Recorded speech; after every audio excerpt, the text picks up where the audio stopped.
друзья, меня зовут Аня Куцеволова. В этом видео я расскажу вам, как правильно настроить вылет иглы. Самый частый вопрос у меня в Instagram – как правильно настроить вылет иглы. Собственно, ответ на этот вопрос есть, но он отличается сильно от того, что думают мастера. Многие мастера думают, что вылет иглы зависит от технического исполнения, от картриджа, от того, в какой технике вы работаете, от того, как хочется вам работать на большом вылете или на коротком. К сожалению, это не так. Вылет иглы – это такая неизменяемая величина у конкретного аппарата, которую нужно настроить под конкретный аппарат. Я взяла два разных аппарата. У меня это Cheyenne Solterra и Bishop Wand Shader. 3,5 мм ход иглы у Bishop и эксцентрик у Solterra 4,5 мм. Чем отличаются эти аппараты? Тем, что у них разный ход иглы, да? И, соответственно, вылет иглы, он напрямую связан с ходом иглы, но это не одно и то же. Вылет иглы – это насколько иголка вылетает из носика картриджа. Вот это вот расстояние, величина. А ход иглы – это размер эксцентрика, который в моторе заложен. Вот. И, собственно, сейчас я покажу, как понять, какой вылет иглы конкретно у вашего аппарата, независимо, у вас это Bishop или Solterra или какой-то другой аппарат. Они все, в принципе, настраиваются одинаково, и у всех можно понять максимальный вылет иглы и потом его уменьшить. Начнем с Bishop.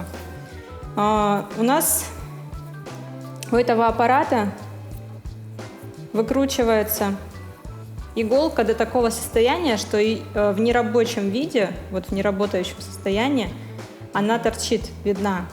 То есть, если мы включим на вот таком вылете этот аппарат, она будет выходить еще плюс 3,5 мм, то есть в итоге на 5 мм будет выходить. Смотрите.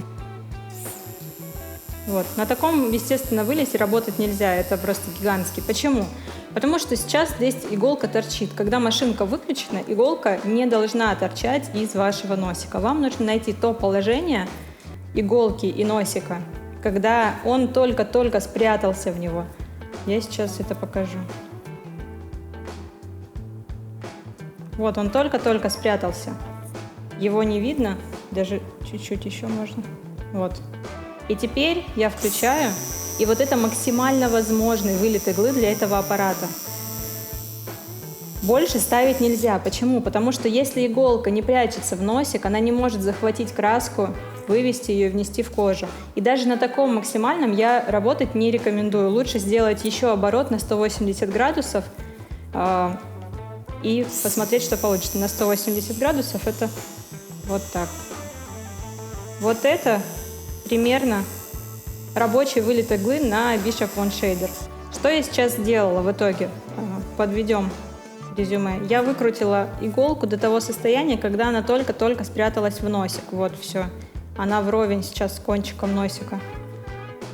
И уменьшила вылет еще на 180 градусов, на один вот такой оборот. Вот это рабочий вылет иглы для Bishop Wand Shader. А сейчас давайте сравним его с Solterra. На Solterra, как мы знаем, вылет иглы, эксцентрик, точнее ход иглы больше на 1 мм. То есть тут 3,5, на Solterra у нас 4,5. Сейчас мы сравним с Cheyenne Solterra. Я должна выкрутить, чтобы иголка только-только появилась. Вот смотрите, это максимально большой вылет иглы сейчас будет. И иголка у нас торчит из носика примерно на 1 миллиметр где-то. 1 миллиметр. Нам нужно вернуть обратно, потому что если мы в таком состоянии включим, вылет иглы будет бешеный, да, он нам не нужен. Нам нужно до того состояния докрутить, чтобы иголка исчезла в носике. Вот, докрутили, увидели, что иголка исчезла, вот она вровень с носиком сейчас. Включаем. Вот это максимальный вылет иглы на Cheyenne Solterra. Он длиннее, чем на Bishop, потому что ход иглы у него больше.